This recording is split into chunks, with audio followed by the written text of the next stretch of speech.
Charity Gaming Guild presents the Nat Pun Podcast.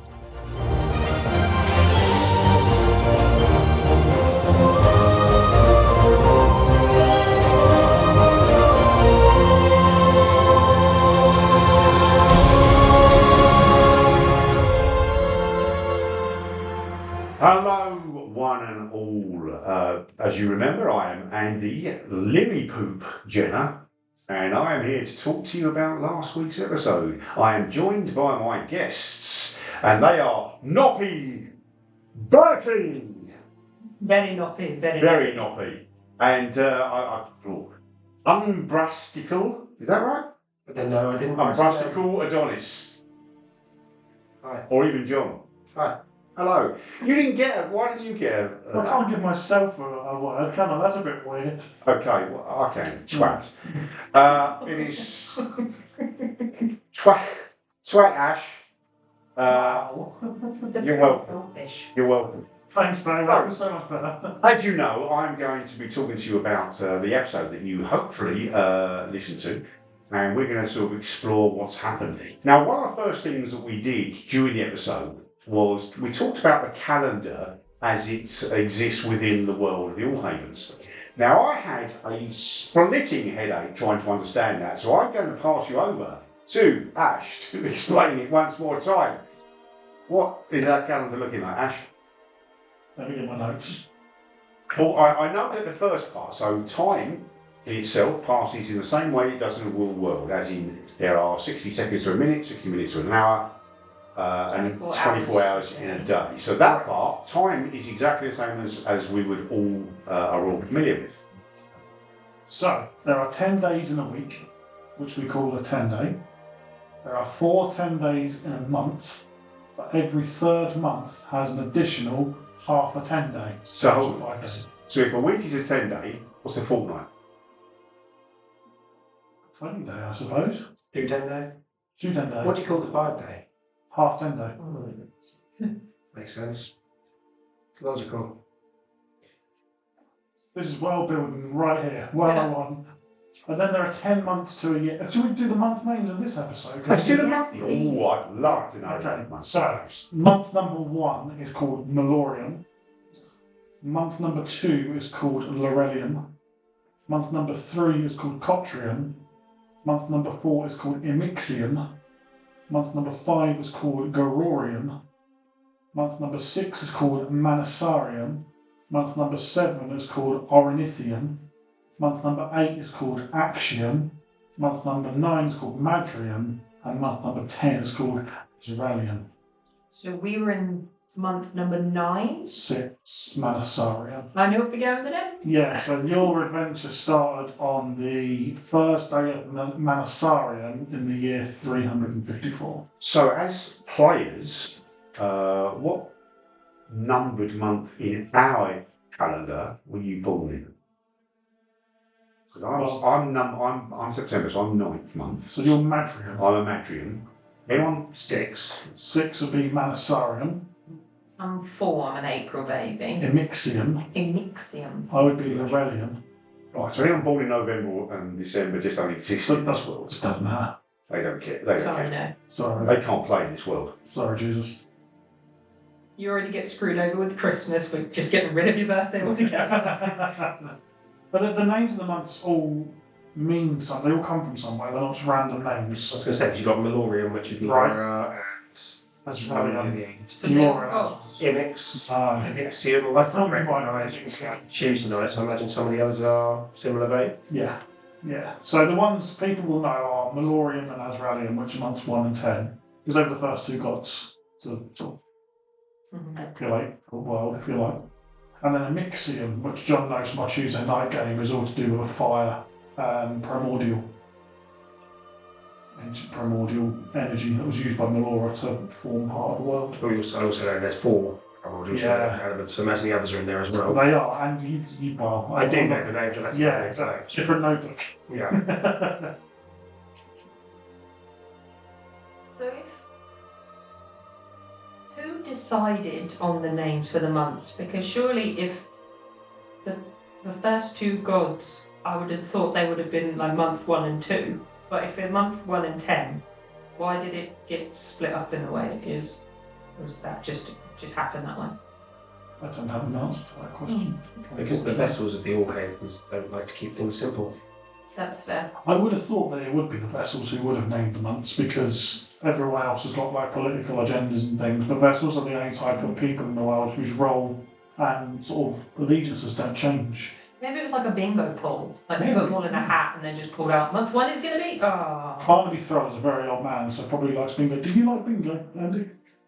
You like bingo? No. I love bingo. I play it so much on my phone. Have you got your own dibber? I did when I was at university. We cool university kids used to go to the local bingo hall, and I got my own little dibber. Are they called? I thought they were called dobbers. Those dibbers. It's a pen. It's a pen. It's got a special name, like dibber or dobber or something. It depends on where you are in the country, I think. Like scone and scone. Okay, so we've got our 10 months. Moving on. Yeah, so 10 months to a year. 10 months to a year. Okay, but I think we've missed some bits about, how many days in a month. Yeah, so, and... so there So it's are 40. 10 days to a month, so 40 days in a month.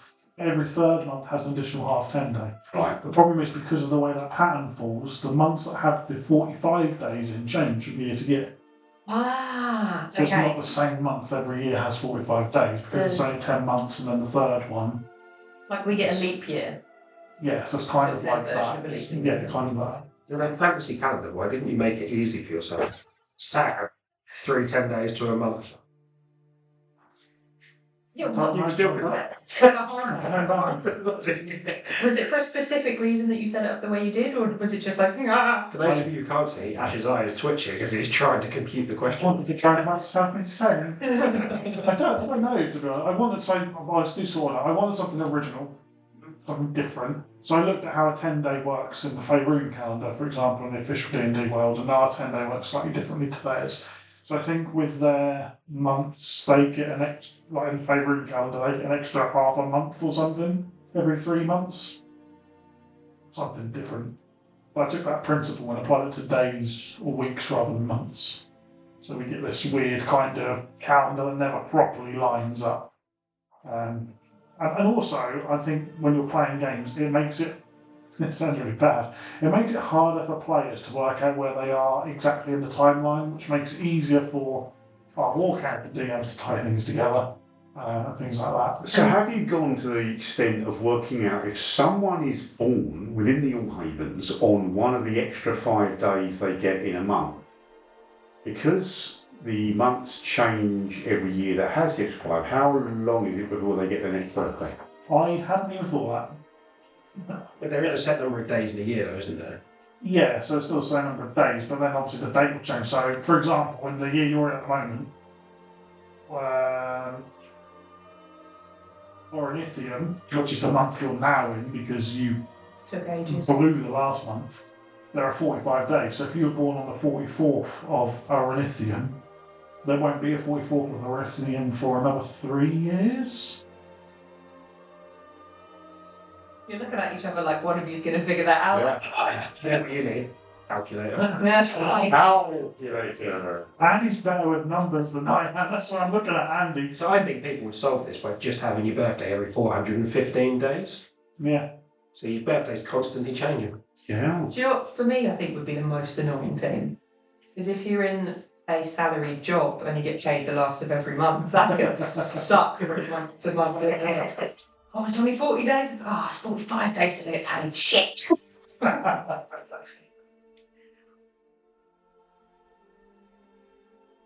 Okay, we're moving on then from Quicksit. I've got nothing else to add. No, okay.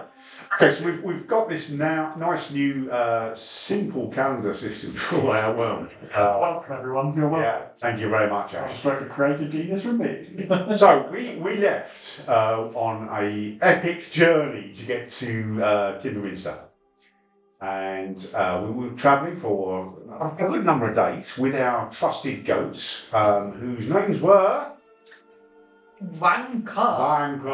Bastardo and Freddy.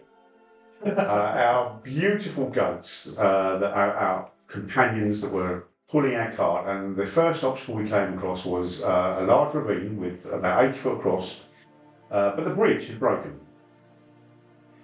Now, there was an obvious solution that would have been available to us if we had known all the facts about one of our characters, but we did not.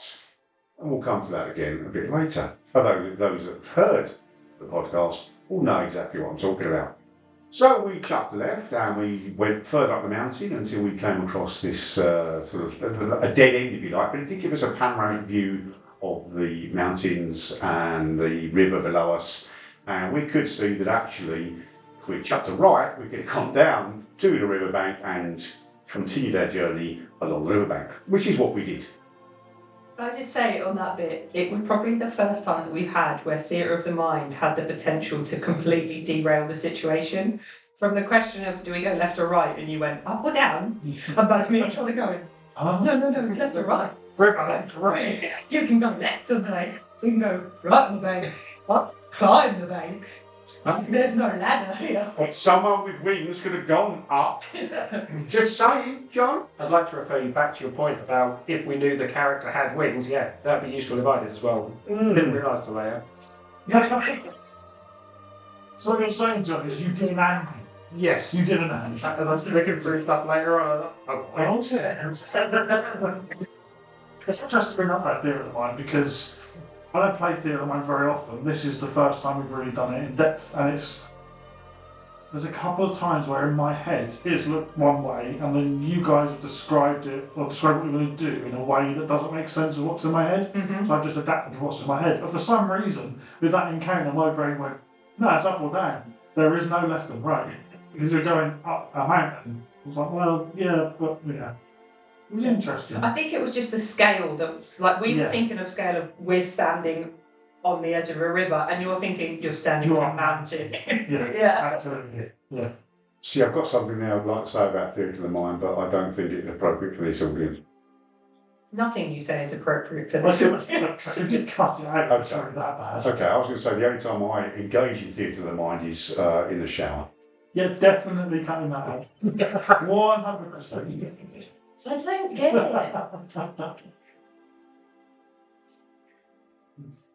Okay, so let's explain.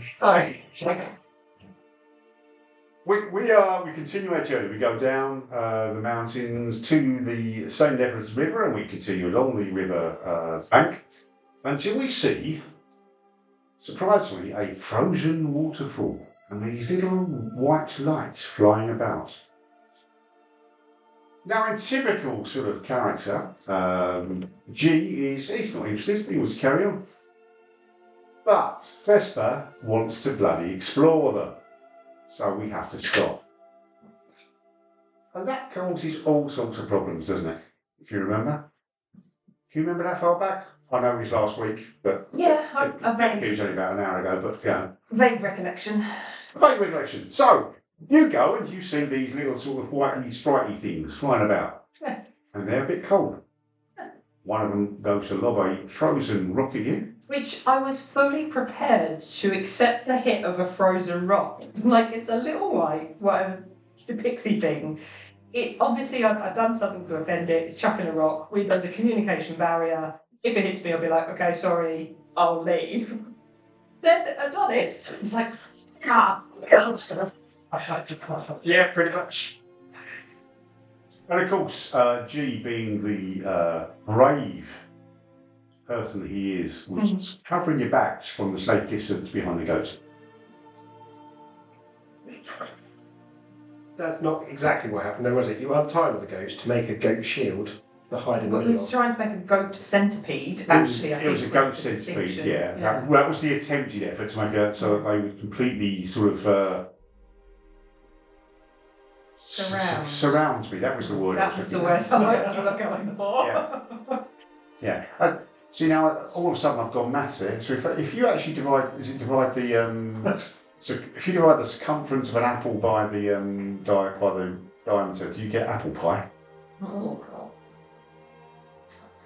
It's good to see that Andy's jokes are just as good as G's not telling jokes. Right? Okay. so fight breaks out at the beginning. Sprites, these little pixie kids are throwing stones at this, and Well, they actually were. Go on Do then. you know what creatures actually were? Yeah. They were ice methods. That's the word, method. Yes. Yes, ice methods. And it was only halfway through the encounter I remember the other half of the encounter with polar bear. Oh yeah, and him. Yes, a polar bear. So we're dispatching them quite comfortably. They're not causing us too much. I mean, okay, a little bit of injury caused when these things explode. You got the decadons, didn't you? Yes, I did. Yes, I did. Yeah, but that's not your fault. You're squishy. We're still relatively low, and we know, as per historical situations, that ash makes every combat deadly. Yeah, I mean, I think we have to accept that we're always going to be low. I don't think we're ever going to level up in this game. I think that's just 70 days trap. Do you want to level? We also Do you want to level up? Do you want to level? we'll have a level. Do you want to level? Leveling up. Do you want to level? I want to deserve the Do you level. want to level up? I want to deserve That it. wasn't my question. Do you want it? I'm always going to want it, but I want to deserve it based on my actions. I'm going to say no because I don't want to be disappointed when you refuse it. Well, in that case, just level yourselves up. Level yourself up to level 4 for next time. Right. Level up.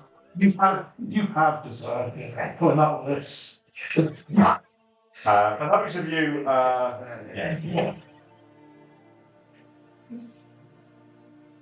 so we're merrily dispatching these ice miffids.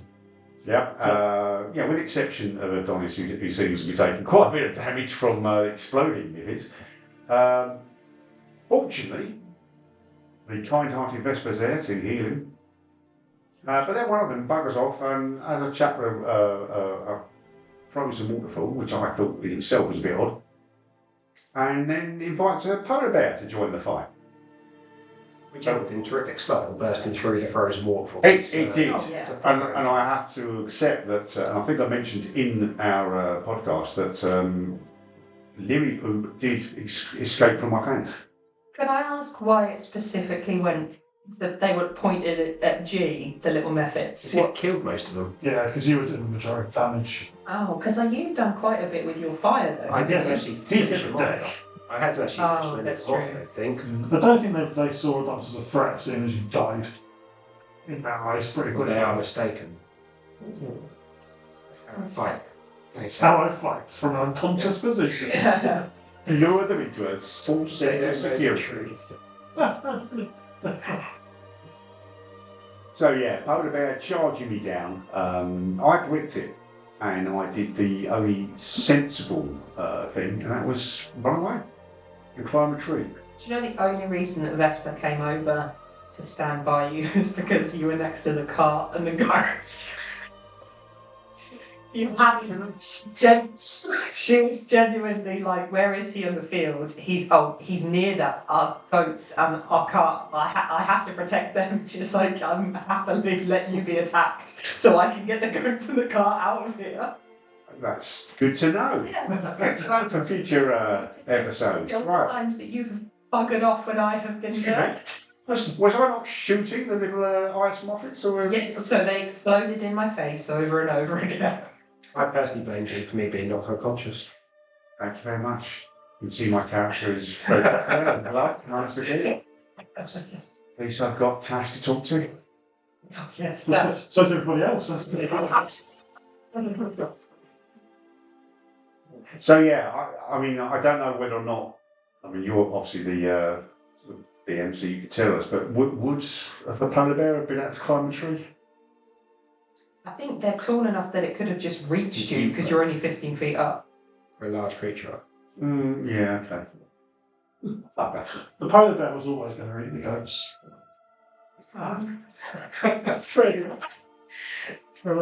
Always. Like, I'm gonna. Knight's companions, they will die. So the thing is, that encounter was 6 ice methods to the polar bear. That is a deadly encounter for you guys, so I halved the ice method's hit points. Okay. The problem with that is they explode much more quickly and still cause damage. But then the polar bear would probably have banned any one of you within a round because it's got multiple attacks and things like that as well. So I had to make the polar bear a threat you had to deal with without just murdering all 3 of you. So those 3 goats were like 3 ablative wounds, if you like. So you almost got 3 rounds to try and Yeah. deal with the polar bear, or it deals with you. So in that way, I tried to make the encounter still threatening, but not TPK material necessarily. Also, let's go back to Bertie's point that attacking the ghosts got us more emotionally involved in the fight than anything Yes. else. Like, Charles out down there, or whatever. Get the ghost. No. It's a good fun as well. I could do 3, 1 or 2 would have been Vanka, 3 or 4 would have been Stardo, and 5 or 6 was Freddy. I think I rolled a 5 and got Freddy. Freddy. So based on your approach to encounter setting, and you always go deadly, how many characters are we going to have to sort of develop personally for this campaign? Well, you should all have a backup character ready to go. What? That's right. Yeah. I never mentioned Vesper has a twin. There's no. Just Yeah.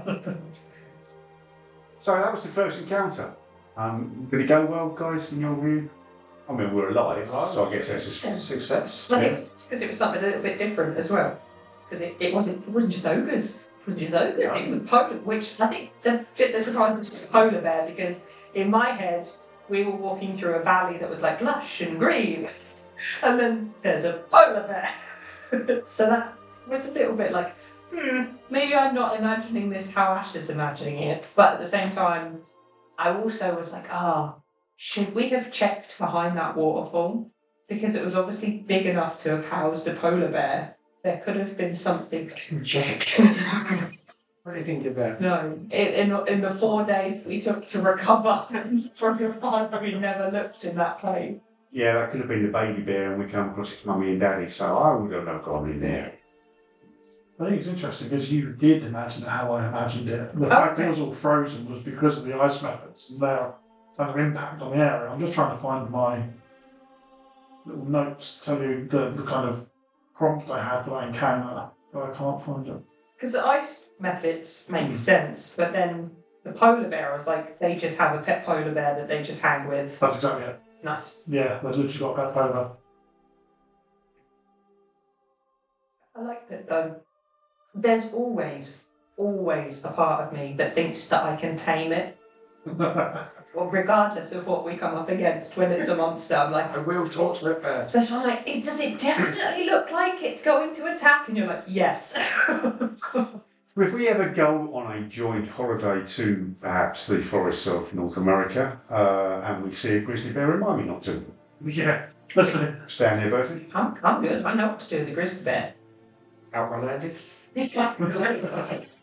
Trip Andy. So the prompt I had for that encounter was, the party find a small waterfall that's almost frozen. The group of ice leopards live here with their pet polar bear.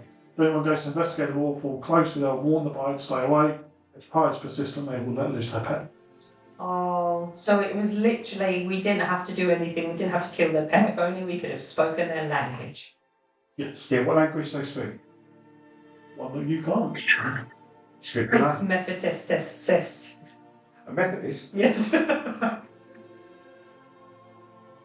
Okay, so we managed to survive, which was good. We took a fairly long rest, and then we carried on. And our next stop was, I think, my favourite. We found the Goblin Ski Resort, Yes. where we met our good friend Niblet. Was Niblet based on anybody that we know, or was it just an NPC? So it was just an NPC. I had a goblin character that I made called Niblet Gitsticker. He was basically a goblin with 2 hand crossbows and absolute terror, so I've never played it. So I needed a goblin name quickly, and that was the first one that popped into my head. What did happen though, when I said there's more like 150 to 200 goblins, and then said to Andy, would you like me to introduce them to you all? For a moment in my head I went, oh shit, what is he wanting to I've got to name 150 to 200 goblins. But no, it wasn't actually based upon anybody. It was generic goblin. Do you want the prompt? Yeah. It just says, a ski resort operates on a hidden slope that is run by goblins. I think you did remarkably well. I also think it's an opportunity for listeners to submit names for the ski resort on the private Discord to see what's see what's there. Because I've marked that ski resort on the map, so we need a name because I can't put Goblin Ski Resort on our world map. It needs a name. Absolutely, because that is where I am going back for my holidays.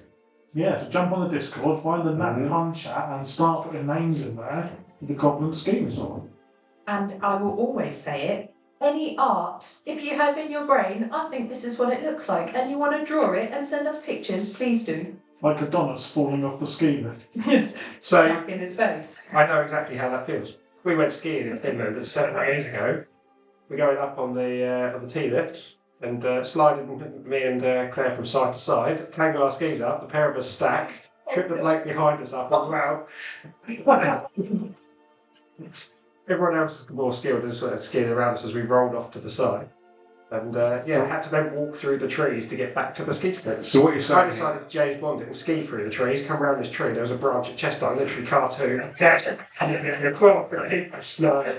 So what you're saying in real life, you roll in that one? Yeah, very much. I know how this feels. We should actually adopt that approach in real life. If we had an incident that would have been resolved in that one, we should just sit up and say a pun. Tell a joke. Yeah. Make it feel better, won't it? Absolutely. For me, it was I'll look after the goats. Great. Yeah, now you mentioned that, though, I really wish I had said yes. I'd love to see you struggle to try and find 150 to 200 names for goblins. I should have said yes. Fancy name generator. Dodged a bullet there. Yeah.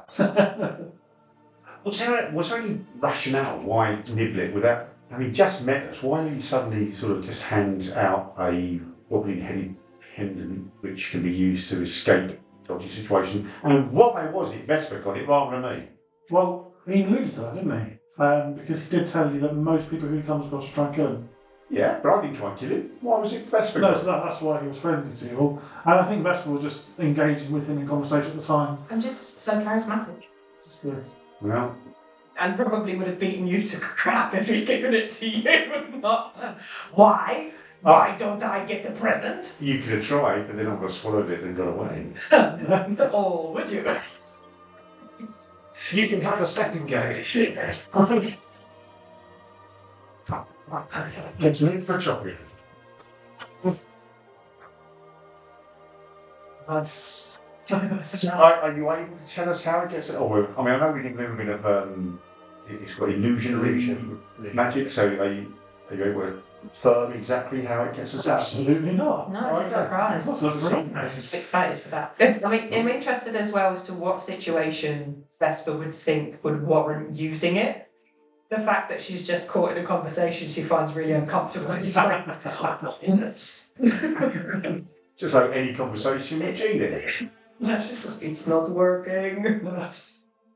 Okay, so we then get to we got to the top of the ski slopes and we went over to the guy dishing out the skis, which of course because they're all goblin size, we're not big enough for us, but he did offer us alternatives. And in my excitement to participate, I gave him a retirement fund. You did. 3 whole gold pieces. 3 whole gold pieces. I don't know what came over me, to be honest. I was just so excited. No. Well, he was pleased. I bet it was. Was there other stalls and things that we could have interacted with, or was it just the piss drink that was available? Yeah, I can still taste that. And there would have been other stuff there. I mean, I had nothing prepared, Okay. so I would have had to ad-lib it. But had you have wanted to explore the town a bit more, you could have done potentially. What we didn't explore was how he reacted to the gift I gave him in return for the piss drink. Yeah. I think there might have been a reason for that. Yeah. The little chocolate log. Well, we'd have to go back and ask him if he enjoyed it. Unless, of course, I had diarrhea, which goes in a chocolate drink. We've got to come back the same way, haven't we? So, Yeah. Well, I'm going back there for a holiday. So last night. yeah. So, and then we showed off our snowboarding abilities. Oh, we missed opportunity. Where was the snowman building? Why did we not do that? That's true. Don't look at me. Bertie, why did we not build snowmen? I think we were a little bit distracted. Do you want to build a snowman? I was just very keen to get back down the bottom to meet Patch. As soon as I heard that, I was like, screw this goblins, I'm getting down that hill. But John, was that another thing you'd forgotten you could do? No. Oh, yeah, you hadn't got around to it. So he was originally going to be tucked under the arm, like in session 1, but I forgot about it at that point when we were introducing characters. So I thought, well, I'm not just going to. I'll do it as we're travelling. Makes sense. So I've waited basically until the point where he's a bit bored and on his own. I thought that was interesting as well, that was the point that you decided to bring out a familiar that wouldn't walk. While we're travelling, So I something else to carry. You picture him as one of those really old dogs you see at the pub that basically hobbles in or is carried in and then just goes plonk and sits It's got on the like floor. the straight legs that don't bend when it walks. Yeah. And then just kind of flops on the floor. Familiar is supposed to sort of serve some sort of purpose He for does, he's a it. companion familiar. So he's just a companion. He does nothing else other than allow you to stroke Apparently him. he barks at stuff and finds little cursed boxes in the woods, but, you know, most of the time, no. So he shouldn't do much. So he's a bit shit, really. Yeah, pretty much. He didn't even guard a body very well, did he? No, not really. Every bit of meat. Yeah. I mean, we obviously enjoyed the resort because I think we spent the best part of. A 10-day. Yeah, you were there a long time. Yeah, we had a holiday there. It was great. I got snow blind and snow tanned, and it was great. I like the idea that because of how much time we spent there, maybe there's like a little leaderboard of like people who've got down the slopes the fastest, and we're somewhere on that leaderboard. Well, we got when you did do the editing on this, you've got to put the Ski Sunday music over the spit. What's Ski Sunday? Oh, you're showing your age again, Andy. You go to the BBC archives. Way. In 1962. Oh, all these children are with surrounded by children. Right. Moving on then. Talking kids. to children. So we finally left, although G did have a tear in his eye as he hugged each and every goblin goodbye. Why? Why was he sad? Because he was having so much fun, and G finds it difficult to find people that like him. You know, even you don't like, well, I say you, even Vespa doesn't like him. I never said that. Oh, you just said you only came to protect the goats, not him. It doesn't mean I don't like you. It means she's strategic thinking. So to find anybody that shows him any form of love or attention, that's it. He's there, and he was sad to leave. It's very interesting the difference between the first village we were in, where you're like, I don't want to get involved, I don't want to speak to anyone, fuck off child who wants some chicken, to then, I love these goblins. They gave me piss water to drink. It's just an interesting dynamic. Yeah, that could be because I forgot that's what I was like in the first. Remember, I'm old. Oh, yeah. I haven't. Yes, I'm. Remember you. I mean, are we challenging me now? Are you going to go down that route where I'm going to then tell the entire world how you maybe spend a lot of money on a game? You keep blaming me. Yes. Have you got your letter from the king yet? No. I'm not that old. It's like King Edward. King Henry? I wrote no letters. So we finally left. Moving on. And we, after a good number of days, we finally came across the edge of the Forest of Fortitude. And that was a rather troubling looking place. I think you described it with trees the size of skyscrapers. Yes, I did. I'm not sure that in the All Havens we're aware of what a skyscraper is. No, probably not, but you are. Yes, I am. I have a question about that. Yes. Because in my head, it's trees the size of skyscrapers, but they're really close to each other. Are they really far apart? Because you said as we were travelling, we came across a clearing. So were they quite compact together? Because trying to visualise that was quite If you difficult. imagine like a normal forest, and now Yes, just make okay. everything bigger. Okay. I always picture the redwood forests in America Yeah. where the trees are quite spaced, but there's loads of underbrush and stuff in between them, which makes it difficult. That's the way I always picture it. Yeah. A bit like you, these huge trees, they wouldn't be Yeah. No, they're not right right. next to each other. I mean, I actually thinking about it, one thing we didn't explore, because you said that the trees, as you say, were fairly close together, but there was no obvious path, there was no roadway or pathway. But we didn't actually check whether or not the cart could still get through. But that was kind of where my head was, because I thought if the trees are that big, they've got to have space between them for the roots, because otherwise they'd just all be dead. And I was like, the size of the trees, the space they'd have to have between them for the roots to be able to not kill each other, there would have to be enough room for the cart. But you were applying the natural laws of our world to the growth of these trees rather than the Allhavens. Maybe the roots just go straight down, so they continue the diameter of the tree trunk, but they go hundreds of feet down. It's true. Who knows? I also relied on the fact that Ash never asked us to roll to see if the cart was getting stuck. It's fine. These trees are spaciously parted. Right, so the car went through. We went through, and then we found, oddly, a clearing. I mean, my character G was marking the pathway, just so he was cutting crosses into the trees, just so we could track. And if we came across one, we'd know we're going around in circles. Because without a pathway, it would have been very easy to get lost. And I guess if the trees are that tall, and the tree canopy potentially could have obscured stars, whatever. So we would have found it very difficult to navigate. I think when you come back through here at some point in a journey or in another campaign, there's going to be this path of trees that have been cut down where the wood choppers have come through and go, oh, this one's marked, let's chop them up. Big path all that way. So yes, we then come across a clearing, and there was this wraith of a little girl laying down, fetal position, dirty as hell. No sign of life, and that was good enough for G and Vesper. We were, yeah, she's dead. Let's go.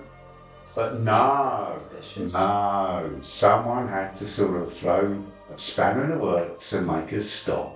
Yes. I'm not ashamed of it. The right thing to do, isn't it? What was it that made you? Was it just a character thing, or was there something that you kind of like? I think we should investigate this more. Whereas we were like, avoid. So it is a character thing. Yeah. So Adonis is Arcane University. Arcane Academy. Arcane Academy. Astro Academy. Astro Academy. So he worked before at the Astro Academy and he's a teacher or wants to be a teacher. Mm-hmm. So he's super sympathetic towards kids and there is no way he'd leave one out in the woods. Okay. Also, it's really cool. I want to go poke it as a player. What's this? I was surprised by your reaction, Andy. Why? Well, there were shades of Mara there. There were, and that is something that as a player, as a person, I would relate to. Yeah. But that's not what this character's about. No. So if it had been something like Brint, yeah, Brint would have been there. Very protective. But this guy, he's all about self-preservation. He's not, as I think we've kind of established before, he's a bit of a coward. He's not overly confident in his own abilities to survive, which is why he looks for people to be with who could perhaps protect him. And even if it gets a bit dangerous, he will let it. I mean, there is a story, a backstory to him that hasn't come out yet, and I'm not going to say what it is because I'm hoping I can bring it out in some way during a future episode that will give you a bit more of a flavour as to, the type of character he is. Doesn't mean to say it's the sort of character he wants to be. So there's perhaps scope for character growth there, but currently this is what he is. The little girl didn't turn out to be what I thought either. What did you think of the little girl? So, I know obviously about that region in the Allhavens, it's rumoured about where creatures and all the rest of it, girl in the woods, assumed when it hit nightfall, she was going to transform into a werewolf and try and murder us. That's where I thought that was going. And you still wanted to check her out? Yes! So help her. What did Vesper think? I don't remember how he reacted. She was immediately suspicious. I think after you finished describing it, I was like, no. Because it just got more no as we went on, because it was the description of there are no tracks in the grass, so you can't see even where she's walked there. She's just appeared in the middle of this clearing. It's super suspicious. And it was only because you're like, no, we can't leave her. She's like, fine, but no. Again, I think from Adonis's point of view, her just appearing with no tracks is just like, magic. It happens. Yeah. So, Which I think is interesting let's because worry about it. for Vesper, she doesn't do with magic. She has no experience with magic. It's not something she deals with. She knows it's there. She doesn't understand it. So she's more likely to not go, oh yeah, that makes sense. Magic could do that. She go, that's not normal. But again, also didn't turn out the way I thought it was going to be. I thought it was going to be transforms into something like an evil spirit that comes and like tries to murder us in our sleep, sort of thing. But instead, she gets murdered in her sleep. Hey! Tell us about that, Andy. Well, before that, there's other bits and pieces came before that. 'Cause if you remember, G used one of his Kalastar abilities. He can sort of telepathically communicate with a creature. Any creature that understands a language, no matter what language it is, he can communicate telepathically with that creature, and that creature will understand and can respond.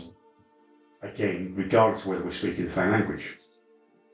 So I thought I would try that to see whether or not there was anything going on with her, even in her unconscious state, and that's where we first established there was something a little bit more to this child than just an unfortunate wraith that is just sort of sitting in the waif. Oh, I said wraith. Feel good a bit of rain. She is now. But she's and that's where I first encountered whatever it is that's within that told me I'm not the chosen, and then sort of knocks me back with some sort of psychic force blast. And your reaction to that, was it Killer. a reaction? Yeah, but was it because of fear? Was it because you were upset that you weren't the chosen? Because it was quite a significant reaction. It's fear. Okay. It's I knew she was a threat. Yeah. Or no, not knew. I perceived her as a threat, or my character perceived her as a threat. Without any warning, without any attempt to communicate with me, she just sort of pushed me back with a force. And I think, well, okay, this thing can hurt me. I'm scared. The only way to ensure that I'm not going to be hurt is if that doesn't exist. So yeah, I made my mind up there and then. She's got to go. Okay. That was quite a dark response, wasn't it? Very dark. That's why you're not the chosen one. So above my table of players, what do you think she is? A trap. I have a feeling she's, given what we've sort of seen so far and the vision of the owl, maybe some sort of like aspect of Targwyn. Something like that. Because she led us to that, the gold, whatever, led us to that box. Well, she did actually. We hadn't got to the box yet. But Or we hadn't at that point. yeah, but it's as a result of the fact that that came as part of meeting her. I was like, why would she lead us to something linked to Zaphon if it isn't something to do with Zaphon? I don't know why another god or entity would link you to something from another god or entity without some kind of explanation, because immediately you'd go, oh, this is representative of the person that I'm communicating with. I didn't put that together at all. Yeah. I just thought evil bitch gotta die.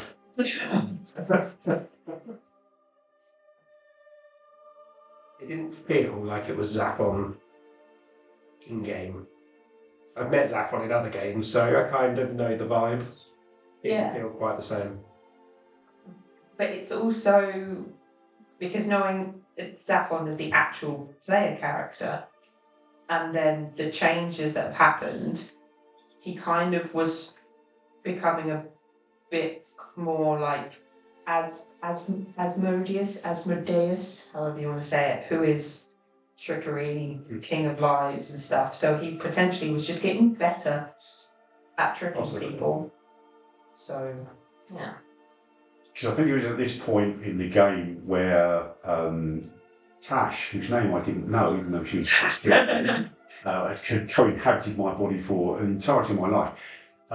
Tash noticed and relayed to me the gold glow that was emanating from both the little girl, but now beginning to show around Adonis's figure as well. And I was, once she told me, I was about to tell you all without realising that actually you'd already heard it all, because I kind of probably didn't realise that my character has an audible conversation with Tash. But I think that's for us as well, because it made sense for you to be speaking out loud, but then when you said, oh no, you can hear her as well because it's just me using a different voice, I thought you were just hearing her in your head, not that you were saying the things of her at the same time. I mean, yeah, my character is to a degree, it's different to most Alistar. I mean, if you read the background, it does say that actually, normally, Alistar do not communicate directly with their spirit. They kind of get dreams and snippets of memories. But there was a table that you can roll on for traits, and one of the options, which I did roll, number 5, was that I actually speak loudly and have an actual audible conversation with my spirit, and that's the one I got. So yeah, I'm a kind of a bit of an oddball with regard to my rates. I think the way you lean into that's great from a character perspective, and sort of from a party perspective, because you could have just said, well, I speak my bit out loud and the rest of it's in my head. Actually, by speaking both parts, it means that your spirit voice and your spirit guide as well is part of the group and all actively contributing. Yeah. And there's no secrets or hidden stuff there. And it makes it easier because later on, like where Tash could see the gold, it saves you having had the conversation and then translating it to us. We could just go, yeah, we heard it, cool, let's go.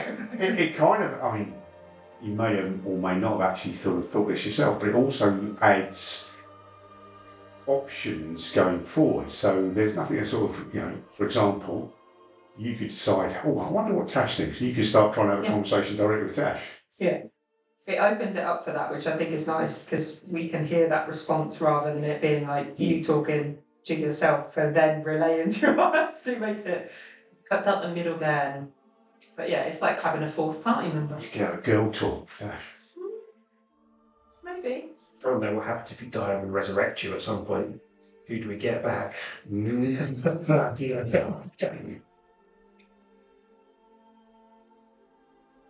So, at that point, we knew that there was something going on, and I was quite convinced that she was an evil bitch and needed to die. So I waited. I didn't. I'm a big boy. But my character, G, waited for you guys to sleep, and although you'd put a little patch on guard, he was easily bribed with a little bit of Freddy, and then I slit her throat. Yeah, that was. I wasn't expecting you to go quite that dark with it. What were That took me back a little bit. I thought you'd say, I get around to not like let's slit her throats. It's down on the spirits. Slide in her heart.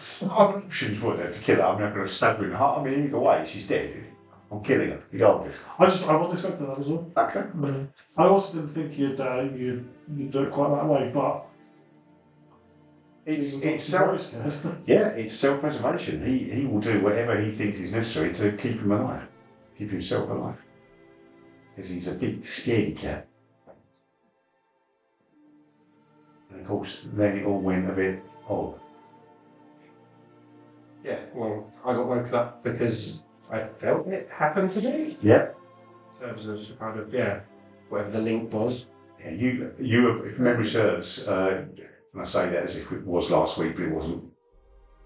You felt Stop the breaking same. the mystery.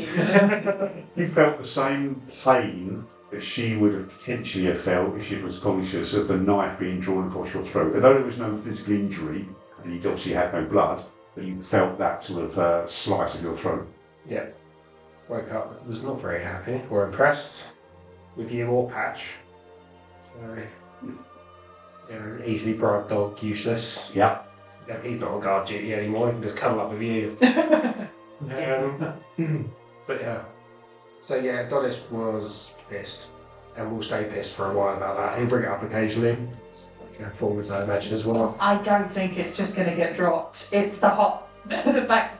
So you're just going to kill people when we're asleep, are you? Yeah. I think it's probably a conversation's needed to be had. Yeah. Once we're somewhere safe. Yeah. Only if I feel threatened. So don't threaten me. Be alright. We'll be fine. We'll figure it out as we go. I imagine we're going to be threatened a lot, though. It is D&D. Yeah. Oh, yes, us as a party, yes. But whether you lot threaten G directly. Given me As I say, I've got, in my mind, and I don't know whether you guys are the same, I've got a plan of where I would like my character to go. I've got a plan of how I want him to develop. How I want him to face up to his past and change. Because he's not happy with who he is. He is who he is. But with some help and guidance, but hopefully that can change. And that's something I would like to explore during future episodes. But obviously, what I don't want to do is sort of give you to say, it's fine, because then that just ruins it all. I think it's going to be interesting. Now we've found a little box of Zaphon powder, what G's got, and then Zaphon finally makes an appearance, which inevitably, what he will do is we've got a little bit of Zaphon powder, a fight's going to happen with him. Because that was the next part. G's going to brick it. Yeah, and that was the next part of the story, wasn't it? We saw this sort of glowing pathway weaving through the trees, which we followed, and we found this god-awful tree and the box. And then Vesper seemed to have recognised the box, but had a bit of a brain fart. Couldn't quite.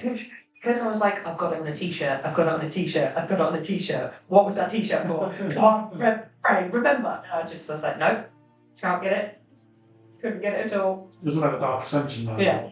Yeah. Which was made by Niall. Niall made that. Yeah. Fun fact for him. Which is funny, given Niall's relationship with Zaphon. Yes. What that was like in the campaign. With the bromance that exists. So I think Dave Freeman has now canonically created a romance novel that actually exists somewhere in the world. I have read parts. Yes? Yes. Well, there we go. Yeah. All the fun you can discover. In the Discord. So we opened the box. I got to admit, I was, to a degree, a little disappointed with the content. This blue powder. I thought there'd be something more in there. Have you not joined the dots? But Do obviously you not not. work out what the blue powder is? Obviously not. I think John knows what the blue powder is. But if you work out what the blue powder is, No, because my brain got fixated on the fact that it was raspberry sherbet it wasn't raspberry sherbet. and couldn't let that go. What happened at the end of Azrael Sundering? Can you recall? You had the I end. can't recall what I had for breakfast. That was something I did last November. That one. Before, wasn't it? Yes. Like 2 years ago. This oh, that, isn't it? Azrael Sundering was the first ever one we did. Yeah. Oh, okay, yeah. So last year was Wings of Gold, then before that Dark Ascension, 21, and I before think. that Sorry Uprising, and before that. So 4 years ago. Yeah. No, you obviously expect me to remember saying 4 years I ago. put my heart and soul into that adventure, you won't even remember it. No. I remember the end of that. Fighting on the tower and then running down through the city. You don't remember. I can't picture how the box links to that adventure. So either. if you go back to that adventure, when you fight Zaphon on top of the tower, well, the adventurers fought Zaphon on top of the tower, he is killed in that adventure, and left behind is a pile of blue dust. So the blue dust has been collected by somebody and deposited in boxes. And this is not the first box of blue dust that has been found in adventures, as John will know. And on Tuesday night Streets of Dragonmouth game, they have also found a box of blue dust. Which does then also raised the question about why Adonis used the extremely safe and scientific method of testing it, sticking his bloody finger in, waving it about, and licking his finger. Why? John, over to you. Why would you do that? I thought that's how you tested all powders. Okay. That's not how I test powders. Right, honestly. Oh, is that talc? We are not recommending or condoning anyone any substance or wine by shoving their finger in it and licking it. Unless you know that it is sherbet. Just a little disclaimer there before we get any kind of lawsuits. Nah, it's going to slide. What's the worst that can happen? I've done the disclaimer, we're fine with it. It's all good. So yeah, we find this powder. We're not quite sure what to make of it. Then we carry on, and because of some legendary dice rolling, we end up walking around in circles. Not dice roll on their survival checks. I wanted to die on the inside. My God, I'm like, really? It's not that hard. And then it's like, I've got all the results here. Yeah. Like G, 1, 7, 12 is still a fail. Vesper, there was a 1, a 7, a 5, a 9, a 4. Adonis, It was not good. 4, 3, 3, 7, 8, 6. But we only took 70 days on a 60-day journey, and bearing in mind a good part of that extra 10 days was us having fun at the ski resort. That's true. Yeah, I couldn't take half the year away like I should have done. But like I said when we were playing, there were other consequences because you took longer to on that journey. Things are now further in motion than they would have been even just having. Is that stuff that we've seen or are aware of yet, or background stuff? A little of both. Mm-hmm. Intriguing. Can I ask a question? This is just going back to the blue dust. Mm-hmm. This might be above What table. did it taste like? Well, actually, I was going to ask: Got that. is Zaphon somewhere in the world going? Don't just lick me. And suddenly has a weird wet patch somewhere on his body. We'll have to share. We know from the Tuesday. Yeah, that's one. So in the Tuesday night campaign, we got asked by a little girl to go into a box shop, and we found a little box like this. Another little girl. There's another little girl. Okay. Was she They ended gay? up dead as well, didn't they? I think I remember rightly. Mommy, Daddy, the whole family ended up dead. Anyway, had a little box with the same symbol on filled with the blue dust, Mm-hmm. and it ended up Zaphon appeared from the box at some point. Okay. So don't know if that's necessarily going to happen here. Did we take the box with us? It's in the bag. He's got it in his bag. Of course, I have. So you knew what happened to the Absolutely. As a player, you know. Okay. Absolutely. Right. It tastes like cinnamon and it flew. We're going to stick it on the steaks. It'll be fun. Okay. In game, that's what Adonis thinks. It's seasoning. It's seasoning. Are you feeling tired yet? Is your character need to get bed? So this is why I think Just it's saying, interesting. just to saying. actually find out what it means actually. Because I think he might be a threat to me, and if I can avoid that threat, I'm going to. It's absolutely attractive. I like to try and throw these bits and pieces in which link to other games and campaigns. So people who are listening as well, who might have played Nezra or Sundering, may or may not spot that, and if they listen to this episode as well, then they might remember things that happened, or about the Tuesday night game as well, what plans of throwing other things in the future that link back to other games other people have played in or run. Yeah, I love that. I think that's really cool. Because when you, like I said before, when you spot one of those, you're like, I know what that's from. And other times, other people are going, I don't get it. Going back to what you just asked me though, I knew that and I picked it up anyway. Absolutely. Like that is knowing what it is and going, yeah, this could be funny. It could be funny, not this could kill us all in our cigarette. It's interesting the interactions with Zaphon. There's been a lot of them in the Tuesday night game, hasn't there? It's been quite prevalent. So a lot of the time they start almost like, because of the way Zaphon talks and his mannerisms, they almost start like hard, like a joke. I think it's more more serious and then darker and then more serious and then darker again. And Stuart, in his infinite wisdom, literally last week threatened Zaphon. So the consequences of that will play out in a couple of weeks' time. But again, that could happen in this game with G potentially. If G feels threatened himself and makes a threat against Zaphon, who knows where that might lead to. G's first kind of defensive thought is run away. Can you run away from God? He can try. You certainly can. I guess going back to, we're making links with the experience of the Tuesday night game. So how many players play in that Tuesday night game? 6, 7? 6. 6 players, and what level are you? Well, so most of us are 6, one of us is 8. So you've got 6 or 7 players, predominantly level 6, and you think it's a wise idea to bring this same box to 3 players who are all level 3? 4. Level 4. Oh, level 4. Oh. Yeah, I do. Okay.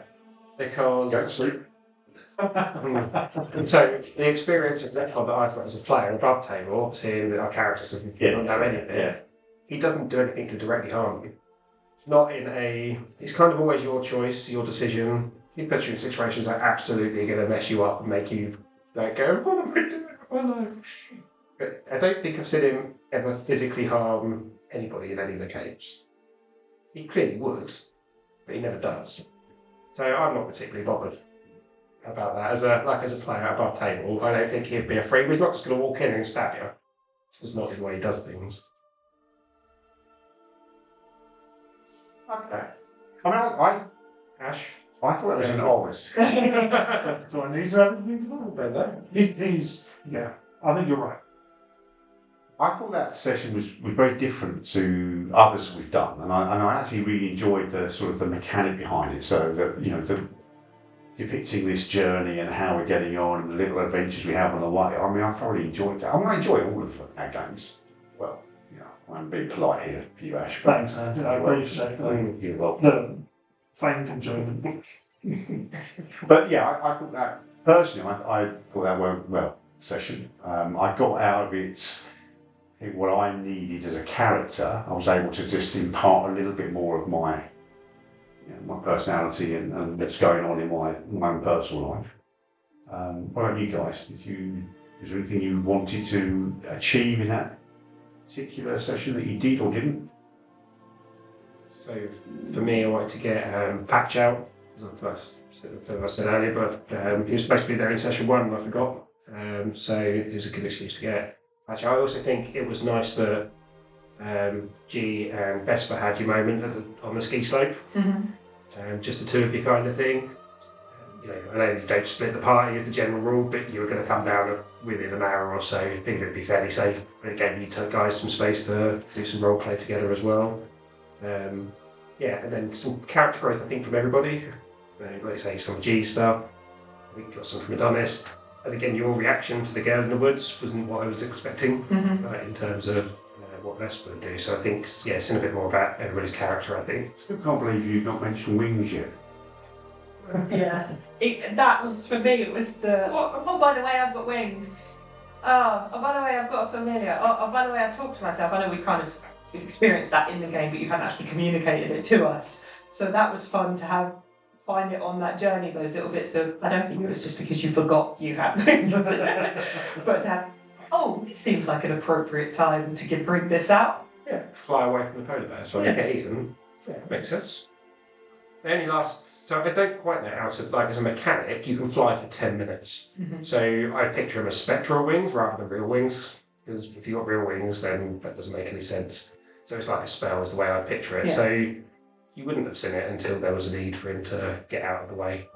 Oh yeah, because if they'd been real, she definitely would have been like, where have you been hiding those? Yeah. Well, what are those things in your back? Are they That's cool. I think it's... Vesper, spoilers, doesn't really have anything like that about her. So her stuff is like, you were saying, Anne, there's more kind of backstory bits that would come up in RP, not necessarily, here's my tail that I've just been hiding down my trousers. Let me just whip that out. Nothing like that is coming.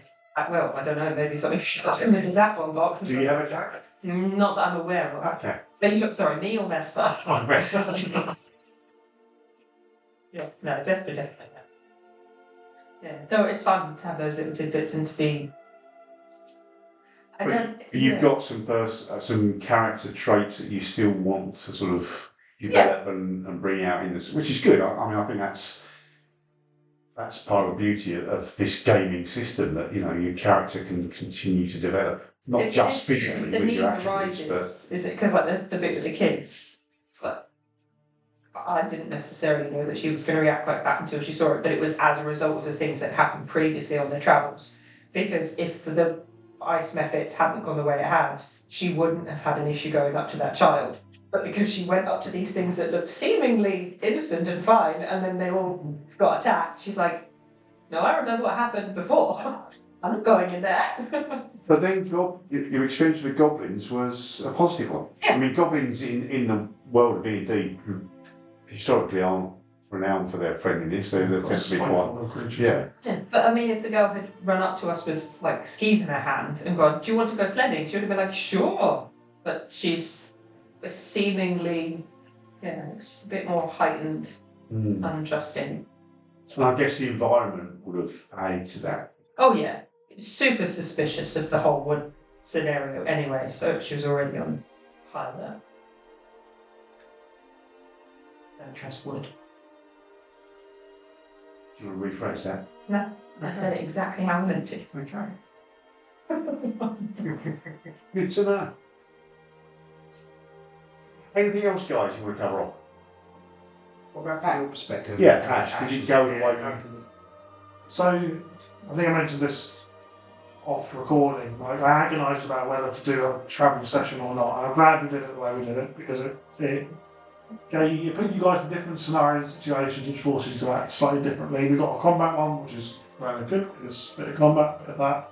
But so I've got literally, there's 40 different encounters, 20 for the mountains and 20 for the forests, and we used like, 4 off that list. So it could have been anything. And that's how I get most of my enjoyment in D&D has some like ad-libbing stuff. Like, so I've got little bits of information that I will then chuck out there. We'll, between the four of us, build that into an encounter.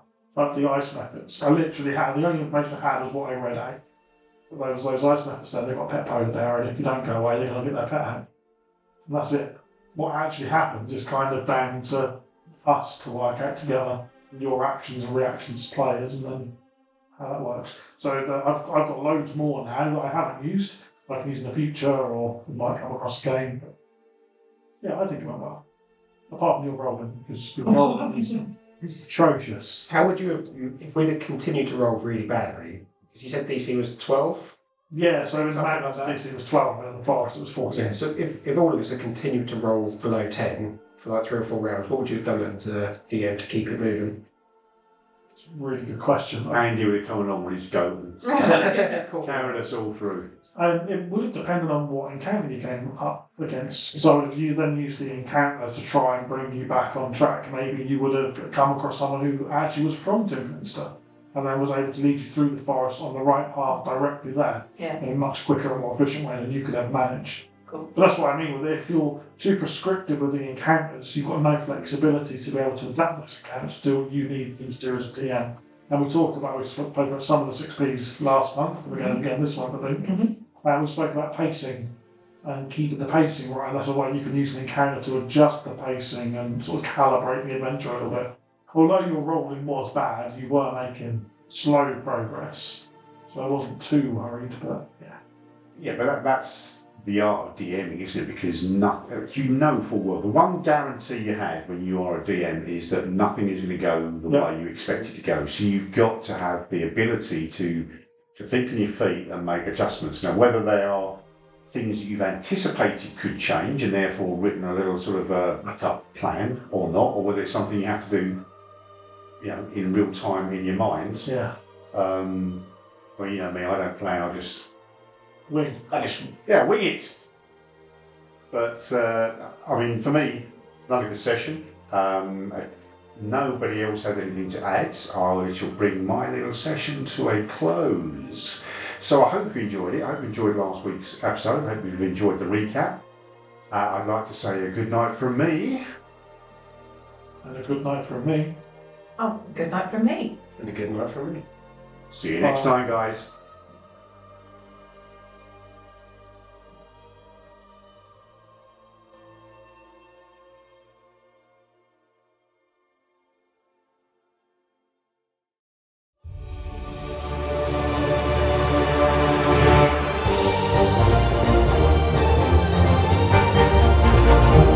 And that's this week's episode concluded. It's time to thank our Patreon members. Our Ruby membership, Joshua, Alberta, Paul, Dave R, Claire, Laura, Jason. Emerald membership, Stuart. Sapphire membership, Becca M, Gary, Neil. Diamond Geezers, Zeke, Lizzie, Chris, Martin, John, Bertie and Ash. And of course our Obsidian members, Ant, James, Becca GS, Ethan, Niall, Dave F, and finally our 2 ruling council members, Chris and Sophia. Thank you so much all of you for your support and for helping us do what we do.